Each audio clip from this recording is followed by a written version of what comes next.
சேலத்தில் மிக பிரம்மாண்டமாய் GVS clubs and resorts இயற்கை எழில் கொஞ்சம் மலைகளுக்கு நடுவே உலகத்தரத்தில் அமைக்கப்பட்டுள்ள தங்கும் விடுதிகள், மிக நீளமான நீச்சல் குளம், 4 புறமும் மலைகளால் சூழப்பட்ட பசுமை நிறைந்த பள்ளத்தாக்கு, எங்கு பார்த்தாலும் பச்சை பசேல் என புல்வெளியுடன் கூடிய எல்லா விதமான ஹைஃபை வசதிகள். வாருங்கள், உங்கள் இன்ப சுற்றுலாவிற்கு ஏற்ற சரியான இடம் GVS club and resorts, Udayarpatti, Salem. Holidays-nale, adu namma GT Holidays da. GT Holidays, South India's #1 travel brand. You know you are special when you're with GT Holidays. சேப்பாக்கத்தோட செல்ல குட்டின்னு ஏன் சொல்றாங்க தெரியுமா? இல்லை, எல்லாமே கொடுக்குறாங்க. இப்போ முதியோர் பென்ஷனு, விதவை பென்ஷனு, இந்த கலைஞர் 1000 திட்டம்லாம் நம்ம கட்சிக்காரன் சொன்னாங்க. பொதுவாக பார்த்தோன்னா நீங்கள் மக்களை கேட்டு பாருங்கள். இங்கே இருக்கிற 304 குடும்பம் ஹவுசிங் போர்டு, 150 குடும்பம் குடிசை பகுதி, இந்த 450 500 குடும்பங்களுக்கும் அவர் வருஷ வருடம் பார்த்தீங்கன்னா நிவாரணம் கொடுத்துதான் இருக்காரு. அதில் தடையே கிடையாது. மக்கள் அவரை பாராட்டுறாங்க. சேப்பாக்கம் செல்ல பிள்ளை, எங்கள் வீட்டு பிள்ளைன்னு சொல்லி மக்களே அவரை பாராட்டுறாங்க. கண்டிப்பாக தான் மொழியை சொன்னேன். இது வாரிசு அரசியலே கிடையாது. எங்கள் கட்சி வேணால் வாரிசாக இருக்கலாமே தவிர அவர் மக்களுக்கு வாரிசாக முடியாது. சேப்பாக்கம் தொகுதியில் மக்கள் தான் ஓட்டு போட்டு அவரை தேர்ந்தெடுத்தாங்களே தவிர நம்ம ஓட்டு போட்டு திமுக காரங்க மொத்தமாகவோ இல்லை கட்சியில் யார் மட்டும் ஓட்டு போடல, பொதுமக்கள் தான் ஓட்டு போட்டாங்க. இன்றைக்கி கூட ஒரு பேட்டியில் பார்த்தேன், அவரை ஒரு கழிப்பறையில் ரொம்ப படு மோசமாக ஒரு அறையில் போய் பார்க்குறாரு. அவர் பயிடு ஏற்கனவே எடுத்தது வந்திருக்கு. அவங்க பேசுகிறாங்க, இப்படி ஒரு பிள்ளை கிடைக்குமான்னு சொல்லிட்டு அந்த மக்கள் அவரை தன்னோட தொகுதியோட செல்லப்பிள்ளையை தான் பார்க்குறாங்க. கண்டிப்பாக அவர் அப்பப்போ எங்கள் தொகுதிக்கு வராரு, பார்க்குறாரு. மழை பெஞ்சாலும் வராரு. எல்லா விஷயத்துலையும் எங்களுக்கு ஏதோ உடனே வந்து நிற்கிறாரு. எங்களுக்கு தேவையானது செய்கிறாரு. குழந்தைங்களுக்கு இந்த பிறந்த நாள் வந்துட்டாக்கா அந்த பக்கத்தில் இந்த கஸ்தூரிபாய் மருத்துவமனை இருக்குது, மோந்திரம் அது இதுன்னு பண்ணுவார். அதேமாதிரி தீபாவளி வந்தாக்கா எங்களுக்கு பட்டாசு, ஸ்வீட்டு எல்லாம் கொடுப்பாரு. பொங்கலுக்கு அதுமாரி பண்ணுவார். வருஷம் வருஷம் யார் கொடுப்பா? எந்த ஆட்சிலையும் அதுமாரிலாம் கொடுக்கல. இவர் வந்த பிறகு தான் வருஷம் வருஷம் எங்களுக்கு தீபாவளிக்கு பட்டாசு, ஸ்வீட்டு எல்லாமே நம்ம வீட்டுக்கு குழந்த மாரி, சேப்பாக்கம் திருவல்லிக்கேணி செல்ல குழந்த மாரி எங்களுக்கு கண்டிப்பா செய்யறாரு. இந்த இடத்துல தான் அவர் எம்எல்ஏக்கு ஜெயிச்சாரு, அதனால இங்க செய்யறாரு. அதுக்காக இந்த தொகுதிக்கு மட்டும்தான் செய்யல. தமிழ்நாட்டில் இருக்கிற 234 தொகுதியும் இப்ப போய் துணை முதலமைச்சர் ஆன பிறகு எல்லா தொகுதிக்கும் போய் பார்த்து எல்லாருக்கும் என்ன வேணும் அவங்க எம்எல்ஏ கூப்பிட்டு அந்த மந்திரியை கூப்பிட்டு அங்க போய் பாருங்கன்றாரு. தேவைப்பட்டா நானும் வரேன் அது செய்யறாரு. இங்கேயும் செய்யறாரு, தமிழ்நாட்டையும் பாக்குறாரு. 236 தொகுதிக்கும் அவர் அவர் மேற்பார்வையில் பார்த்துட்டு தான் இருக்காரு. அதே மாதிரி பள்ளிக்கூட படிப்புக்கும் வருஷம் வருஷம் கண்டிப்பா செய்யறாரு. அவரு நம்ம முடியாத பசங்க எழுதி கொடுத்தனாக்கா அதை சேமிச்சு வச்சு உண்மையாலுமே யார் முடியாத பசங்க அந்த இது பண்ணி பீஸும் கட்டுறாரு. நிறைய நல்லது செய்யறாரு இந்த தொகுதியில. இங்க அவர் வந்ததுல இருந்து நிறைய பண்ணியிருக்காரு. எல்லாருக்கும் ரொம்ப ஹாப்பி தான். அதுவும் இல்லாம குழந்தைங்களுக்கு நல்ல படிப்புக்கு நல்லா ஹெல்ப் பண்றாங்க, செய்யறாங்க. அது இன்னும் எல்லா பசங்களுக்கும் ரொம்ப மோட்டிவா இருக்கு. நிறைய இந்த மாதிரி இப்போ திருப்பி ஏதோ புதுசா ஒன்று ஓப்பன் பண்ணி எல்லாருக்கும் சொல்லித்தர போகிறேன்னு சொல்லியிருக்காங்க. ஸோ எங்களுக்கெல்லாம் இன்னும் ஹாப்பியாக இருக்குது. புதுசாக ஏதோ கற்றுக்கணும் அப்படின்ற மாதிரி. அதே மாதிரி இப்போது எல்லாருக்கும் இண்டக்ஷன் ஸ்டவ் கொடுத்துருக்காங்க. அப்புறம் திடீர்னு கேஸ் போயிடுச்சுன்னா கூட நாங்கள் இண்டக்ஷன் ஸ்டவ் வச்சு செஞ்சுக்கலாம், அந்த மாதிரி இருக்குது. குழந்தைங்களுக்கும் நல்லா விளையாட்டு இதில் நிறைய பண்ணுறாங்க. ஃப்ரீ பஸ் கொடுத்துருக்காங்க எங்களுக்கெல்லாம். அதே மாதிரி மாதம் 1000 ரூபாய் கொடுக்குறாங்க. அது ரொம்ப ஹெல்ப்ஃபுல்லாக இருக்குது. ஸோ எங்களுக்கு நிறைய பண்ணுறதுனால மறுபடியும் அவரே வரணும்னு நாங்கள் வேண்டிக்கிறோம். ஐயா வணக்கம் ஐயா. நான் ஒரு 30-40 ஆண்டு காலமாக ஆட்டோ ஓட்டுறேன். எல்லா முதல்வரும் வந்திருக்காங்க. ஆனால் இருந்தாலும் கூட உதயநிதி ஸ்டாலின் அவர்கள் இப்போ எம்எல்ஏ ஆகி மந்திரி ஆகி இப்போ துணை முதல்வர் ஆகி அவருடைய செயல்பாடுகள் எல்லாமே ரொம்ப நல்லா இருக்குது, நல்லா விருப்பமாக பண்ணுறாரு. ஆனால் இருந்தாலும் கூட அவர் அப்பாவை விட இவர் மிஞ்சி நல்லதை செஞ்சுக்கிட்டு வர்றதுனால இந்த டிப்ளிகனி தொகுதியில், சேப்பாக்கம் தொகுதியில் எனக்கு ரொம்ப மனசு சந்தோஷமாக இருக்குது. ஆனால் நான் பார்த்த அளவுக்கு ஏதாச்சும் மக்களுக்கு ஒரு நன்மை செய்யணும், ஒரு துண்டு செய்யணும், ஒரு நல்லா ஒரு நன்மைகள் செய்யணும் அப்படின்னா ஏதாச்சும் பாதிப்பு ஏற்பட்டால் உடனடியாக அடுத்த செகண்டே மக்கள் குறைகளை தீர்த்து அவர் என்ன செய்யணுமோ அதை செஞ்சுக்கிட்டு வராரு. எனக்கு ரொம்ப நல்லது படுது. நான் 40 ஆண்டு காலமாக ஆட்டோ ஓட்டி எத்தனையோ முதல்வர், இப்போ அவருடைய அப்பா கூட துணை முதல்வராக இருந்திருக்காரு. அவ்வளோதோல ஒரு விருப்பான இதை இவர் மிஞ்சி செய்கிறாரு. எனக்கு ரொம்ப நன்மையாக தெரியுது, நல்லதை பண்ணுற மாதிரி தோணுது. ஆனால் எனக்கு என்ன சொல்கிறோம் அப்படின்னா, அந்த சேப்பாக்கம் தொகுதியில் எந்த குறைபாடு அன்றைக்கெல்லாம் தண்ணி நின்று போச்சு. நாங்கள் உடனே வந்தார். அன்றைக்கி ஏதாவது குறைபாடு உடனே வந்தார். நல உதவி திட்டமும் நல்லா செய்கிறாரு. அவருக்கு எந்த குறையும் இல்லாமல் நல்லா பண்ணிட்டு வராரு. எனக்கு ரொம்ப சந்தோஷம். உதயநிதி ஸ்டாலின் அவர்கள் பார்சாதி கவுலுக்கு நிறைய சேவை செஞ்சுருக்காரு. அதே மாதிரி சேப்பாக்கம் ஏரியாவுக்கும் திருவல்லிக்கேணி ஏரியாவுக்கும் மக்களுக்கு நிறைய சேவைகள்லாம் செஞ்சுன்னு இருக்காரு. இதே மாதிரி சேவைகள் நிறைய செஞ்சு அவருடைய தொண்டுகளை நிறைய ஆற்ற வேண்டும். மக்களுக்கோசரம் அவர் செஞ்ச சேவைகள் யாராலையும் மறக்க முடியாது. நன்றி, அவருக்கு எங்கள் வாழ்த்துக்கள் தெரிவிச்சுக்கிறேன். வயசில் சின்னவராக இருந்தாலும் நல்லா தொகுதியில் வந்து நல்லா செய்கிறாரு, எல்லாமே நல்லா கொடுக்குறாரு, செய்கிறாரு. இப்போ கூட அடுப்பு கொடுத்துருக்காரு, இந்த மலையில் கூட வந்து விசாரிச்சாரு, பார்க்குறாரு. வீட்டுக்கு வீடு வந்து கொரோனாவில் கூட நல்லா எல்லாம் செய்தார். வீட்டுக்கு வீடு வந்து எல்லா பொருளும் பார்த்து கொடுத்தாரு. எல்லாமே சமைக்கிறதுக்கு எல்லாமே கொடுத்தாரு, அவர் தான் கொடுத்தாரு. ஆனால் வயசில் சின்ன வயசாக இருந்தாலும் இவர் மாதிரி யாரும் பெரிய வயசுக்காரவங்க செஞ்சது கிடையாது. ஆனாலும் என்னுடைய வயசுக்கு நான் சொல்கிறேன், இவர் நல்லா செய்திருக்காரு. பரிசு பொருள் கொடுத்தாரு இல்லையா, தீபாவளிக்கு கொடுத்தாங்க, பொங்கலுக்கு கொடுத்தாங்க. அப்புறம் மழை தண்ணி வந்து நிற்கும்போது வந்து பார்த்துட்டு போனாங்க இல்லையா, வந்து பார்த்து செக் பண்ணிட்டு தான் போறாரு ஒவ்வொரு வாட்டியும். மெயின் ரோட்லலாம் வரும்போது வந்து நின்று பார்த்துட்டு அளவு எவ்வளோ நிற்குதுன்னு செக் பண்ணிட்டு தான் போறாரு. அதுக்கான ஆக்ஷன் யார்கிட்ட சொல்லணுமோ துரித இது பண்ண சொல்லி ஃபாஸ்ட் மூமெண்ட் எடுக்க சொல்லி பேசிட்டு தான் போறாரு. அண்ணா வந்து இங்கே தொகுதி வந்ததுலேருந்து இங்கே செயல்பாடு ரொம்ப நல்லா இருக்கு. மழை வெயில் எதாக இருந்தாலும் ஃபர்ஸ்ட் அண்ணன் வந்து நிற்பார். இங்கேன்னு தமிழ்நாடு ஃபுல்லாகவே அண்ணன் வந்து இது பண்ணிட்டு இருக்காரு. இந்த தொகுதி ப்ரெஷர்லாம் பார்த்தீங்கன்னா ஐசோஸ் ஃபுல்லாக சாதாரணமாக மழை பெஞ்சாலே தண்ணி தேங்கும். அந்த சைடு ஃபுல்லாக அந்த போலீஸ் ஸ்டேஷன் இந்த சைடு மொத்தம் அது டவுனு.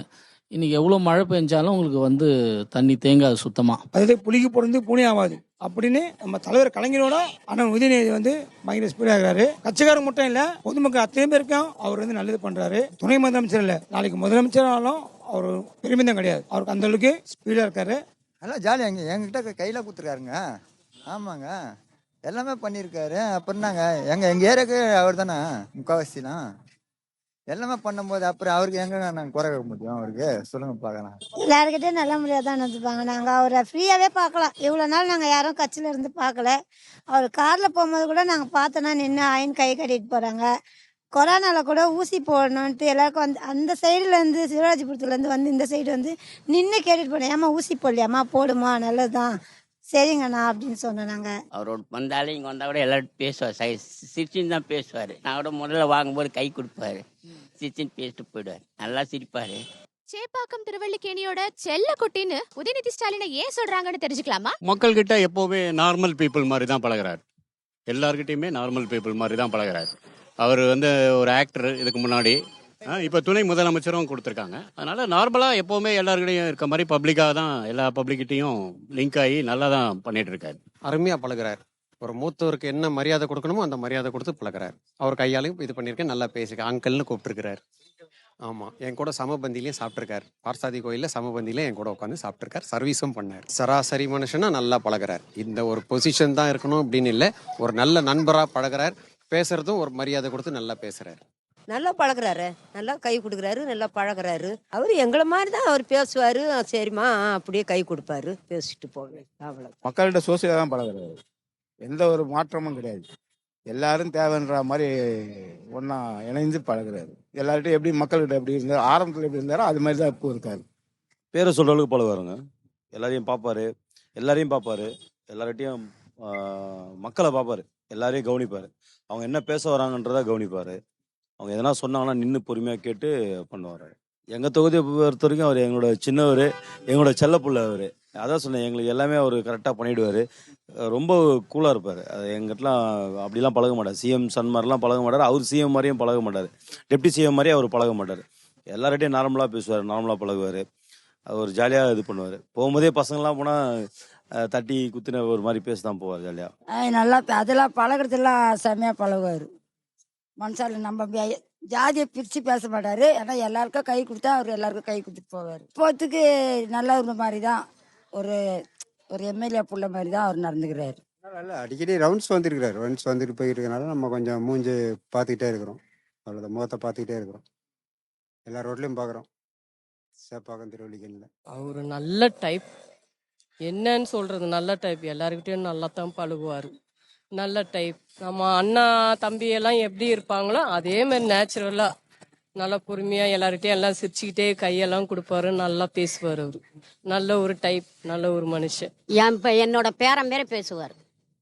ஆமாம், உண்மையில நான் கை குத்துருக்குறேன். அவங்க அப்பாவுக்கே நான் ஜோசப் காலேஜில் கொரோனாவில் வேலை செஞ்சவன். நான் 5 மாதம். அதில் அவங்க அப்பா எங்களை மாரி நீல ட்ரெஸ் போட்டுக்கின்னு ஸ்டார்லிங்கு வந்து நின்று நாங்கள் ஒதுங்கிட்டோம். அப்போ கூட நீங்கள் நில்லுமான்னிட்டு அவர் அந்த நோயாளியை பார்த்து பேசினார். அதில் தான் எங்களுக்கு மனசு குமிஞ்சாச்சு. ஆனால் நான் அதிமுக தான். ஆனால் அப்போ இருந்தே நாங்கள் திமுகவில் மாறிட்டோம். ஃப்ரெண்ட்லியாக தான் பழகுறாரு. வந்து சமுதாய நலக்கூடத்தில் ஏதாவது கொடுக்கணும்னா கூட நல்லா அந்த முகசுழிப்பெல்லாம் எதுவும் கிடையாது. வந்து ஃப்ரெண்ட்லியாக வந்து பண்ணிட்டு போகிறாங்க. அவர் எல்லாருக்கிட்டையும் சோசியலாக தான் பழகுறாரு. எல்லாம் நல்லா தான் பேசுகிறாரு. இருக்கப்பட்டவங்களா இருந்தாலும் சரி, இல்லாதப்பட்டவங்களா இருந்தாலும் சரி, பிளேட்பாரத்தில் இருந்தாலும் அவங்கள கூட்டு மதித்து பேசி தான் இது பண்ணுறாரு. இங்கே வந்து அவர் நார்மலாக தான் சுற்றிட்டு இருப்பார். அவ்வளோலாம் கிடையாது. நிறைய தடவை நாங்களே பார்ப்போம். அவர் இங்கே நிறைய தடவை வருவார், நார்மலாக தான் போயிட்டு இருப்பார். அவரை வந்து ஈஸியாக பார்க்கலாம். இந்த ஏரியாவில் நிறைய தடவை ஈஸியாக பார்க்கலாம் அவரை. ஸோ அதுலலாம் அந்த அவ்வளோலாம் இது கிடையாது. சிம்பிளாக இருப்பாங்க, எல்லாருக்கூடயும் நல்லா பழகுவாங்க. இங்கேயே வந்திருக்காங்க, பார்த்து பேசியிருப்போம். இல்லை நார்மலாக நம்மள மாதிரி தான் இருப்பாங்க. இல்லை, அவங்க சராசரி மக்கள் தான். அந்த மாதிரி தான் தோணுது. அந்த மாதிரிலாம் சிஎம் பையன் அந்த மாதிரிலாம் நம்மளுக்கு தோணல. இவர் நடிகர் ஸ்டாலின் பிள்ளை அப்படிலாம் பார்க்கல. ஃபர்ஸ்ட் எம்எல்ஏ ஆனாரோ நல்லது பண்ணாரு. இப்போ மினிஸ்டர் ஆகிட்டாரு. மினிஸ்டர் ஆன பிறகு இப்போ என்னென்ன பண்ணணுன்றது இப்போ யோசிக்கிறாரு. ஒரு பெரிய அவங்க அப்பா கூட கேட்கல. முக்கியமான தலைவர், கட்சியில் பெரிய பெரிய தலைவர்கிட்டலாம் கேட்டு நல்லா நல்லது பண்ணுறாரு. இன்றைக்கி அவர் நல்லா மாற்றுறாங்க. இன்னும் நல்லா வாழ்வார். இப்போ எல்லாருக்கும் வந்து இங்கே வந்து ஒரு நல்ல திட்ட உதவிகள் செய்கிறாங்கன்னா மற்றவங்களாம் வந்து 5 பேருக்கோ 10 பேருக்கோ 20 பேருக்கோ கொடுத்துட்டு மீதி இங்கே பார்த்துக்கணும்னு போயிடுவாங்க. ஆனால் அவர் அப்படி கிடையாது. நின்று எல்லாருக்கும் கொடுத்து முடிச்சுட்டு ஃபைனலில் தான் போவார். வந்து ஆஃபீஸ்லேயே பார்த்துருக்கோங்க. தாராளமாக வீடுக்காக நான் எழுதி கொடுத்துருக்கேன். வீட்டு இந்த குடியிருப்புக்காக எழுதி கொடுத்துருக்கேன். அப்போ வந்து பார்த்து கொடுத்துட்டு போயிருக்கோம். சும்மா நார்மலாக நம்ம மக்களோட மக்களாக தான் அவங்க வந்து நம்மளை பார்க்குறாங்க. அதனால அது ரொம்ப பெரிய விஷயம். சிஎம் சாரையும் அதே மாதிரி அப்படி தான். வீட்டுக்கிட்டே நான் ஆஃபீஸ் போகணுன்னு நினச்சேன். யதார்த்தமாக வீட்டுக்கிட்டே அவர் வரும்போது நான் நின்றுட்டு இருக்கும்போது அவரை கையை கூப்பிட்டு அந்த ஃபார்மை வாங்கும்போது உண்மையிலே ரொம்ப இதுவாக இருந்துச்சு. முதலமைச்சர்லாம் அவ்வளோ டைம் இது பண்ணி நமக்காக அந்த ஒரு 10 நிமிஷம் வெயிட் பண்ணி அதை வாங்கும்போது ரொம்ப சந்தோஷமாக இருந்தது. டெய்லி பார்க்குறேன் நான். டெய்லி இப்படி தான் போகிறாரு, இப்படி தான் வராரு. இங்கே தான் ஒரு ஆஃபீஸ் இருக்கு. வாரத்தில் ஒரு 3 நாள் வந்துட்டு போயிடுவார். இப்போ அமைச்சர் ஆனதுக்கப்புறம் தான் ஒரு வாரத்தில் 2 நாள் 3 நாள் வராரு. எம்எல்ஏ இருக்கும்போது ரெகுலராக வருவார். இப்போ ஈஸியாக ஆக்சஸ் பண்ணலாம். அவ்வளோ ஒன்றும் டஃப் கிடையாது பார்க்கறதுக்கு. அவர் எம்எல்ஏ மேட்டே அவர் பழக மாட்டார். நாங்கள் மாரி எம்எல்ஏன்னு சொல்லிட்டு நாங்கள் பழக மாட்டோம். ஒரு சாதாரண மனுஷன் மாரி வருவார், சாதாரண மனுஷன் மாரி போவார். புரிதுங்களா? அதுதான் சொல்கிறேன், திருப்பி சொல்கிறேன். கட்சிக்காரன்னு சொல்லிட்டு பழகவே மாட்டார். யாராக இருந்தாலும் கை கொடுத்துட்டு போவார். இப்போ கூட இந்த தீபாவளிக்கு வந்து அவங்க தளபதி ஒரு இடத்துல கூப்பிட்டு கொடுத்தாருன்னா துணை முதலமைச்சர் கூப்பிட்டு இந்த குப்பை வாடுறவங்களுக்கும் இந்த மெட்ரோ வேலை செய்கிறவங்களுக்கும் அவங்கவுங்களுக்கு கூப்பிட்டு கிஃப்ட் வாங்கி கொடுத்தாரு. நான் இந்த தொகுதின்னு சொல்ல அந்த மாரி தொகுதி எல்லா தொகுதியும் கரெக்டாக வச்சுன்னா. ஆனால் இந்த துணை முதலமைச்சர் இந்த தொகுதியை வந்து ரொம்ப பர்ஃபெக்டாக பார்த்துக்கிறார். இதுக்கு மேலேயே வந்து அந்தந்த தொகுதி எப்படி பார்க்கணும்னு சொல்லிட்டு தெரியும். இந்த சேப்பாங்க ட்ரிபிளிகேட்ல அவரை அச்சிக்கிறதுக்கு ஆளே எவனும் இதுக்கு மேலே இது பண்ண முடியாது. ஏன் நீங்க நல்லதை பேசினா நான் நல்லதை பேசுவேன், நீ கெடுதல் பேசினா நான் கெடுதல் பேசுவேன். நான் நல்லது செய்யும் போது நீ கெடுதல் பேச இந்த காதலை வாங்கி அந்த காதலை விட்டுட்டு போயிடுவேன். ஆனா நாங்க மக்களுக்கு நல்லதை செய்யணும் தான் நாங்க பார்த்துன்னு இருப்போம். நீங்க சொல்றதை கேட்டு நீங்க சொல்றதை பத்தி நான் உங்களுக்கு ரெஸ்பாண்ட் கொடுத்துங்க. அதை சொல்லுவாங்க, ஏதோ ஒன்று சொல்லுவாங்க. நாய் கத்தினு இருந்தாலும் அதை சும்மா தட்டி விட்டு தான் போயிடுவோம். அதுக்கு எதிர நம்ம கத்துன்னு வச்சுக்க அந்த நாய் மாதிரி தான் நம்மளும் ஆயிடுவோம். அதனால அவன் சொல்றதை நம்ம கேட்டு நம்ம என்ன நம்ம மக்களுக்கு என்ன பண்ணணும், என்ன செய்யணும் அதை பாரு.